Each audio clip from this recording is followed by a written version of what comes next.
Hey Dad, Mike says the driver determines the engine life. End of story. Is that the truth? I mean, barring some kind of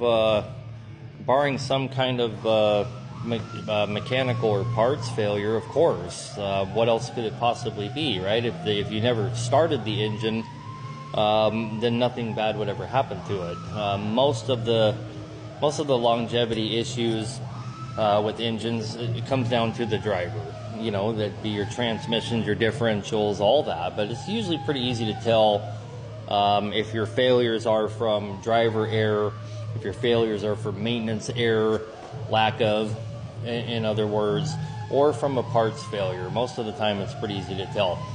A good rule of thumb, really, is if you were trying to look at it in perspective, your parts failures are going to be probably less than 5%, probably closer to 2% of your overall failures on engines. It's like head gaskets. People, a great example is head gaskets. People call me all the time and ask me which head gasket they should use, and they're asking me, should I use OEM CAT or Interstate McBee's or PAI? Who makes the best head gasket? I have never, ever in my entire life seen a head gasket failure that was due to the head gasket. It is always an external factor, right? So what I mean by that is it got hot, or something got damaged when the head was going on. We had a liner drop. We had a fire ring go out. I've never seen a head gasket fail for the sake of the head gasket, right? That's why I also am not a big believer in stuff like cryo studs and raised liners and stainless fire rings and all that, because in my opinion, those failures are going to happen because of external things, right? So like if I put insane amount of horsepower to this thing, that it's blowing out the head gasket, that's going to be a failure that's going to happen no matter what the fuck I do to the inside of it, right? If you're bringing in an external force and causing the failure, that failure is going to happen, right? I lose coolant, the head gets hot, I ruin it. Now I have the head gasket problems.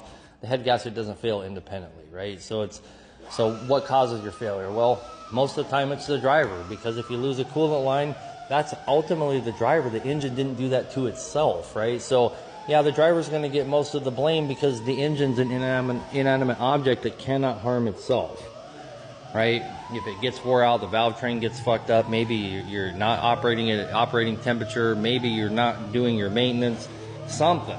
This thing should go, you know, if you're talking about the last case scenario, is always going to be wore out, right? 1.3 million, 1.5 million, 1.6 million on this engine, it's going to be wore out, right?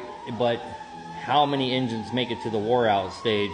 Not many. And any of them that did, most of the credit goes to the owner of that engine, not to the engine itself, right? So, I mean, if there was only one engine that ever made it that far, then you could credit that engine, but multiple engines make it that far, so we credit the driver, of course. So there you go. The driver is the biggest deciding factor just by default.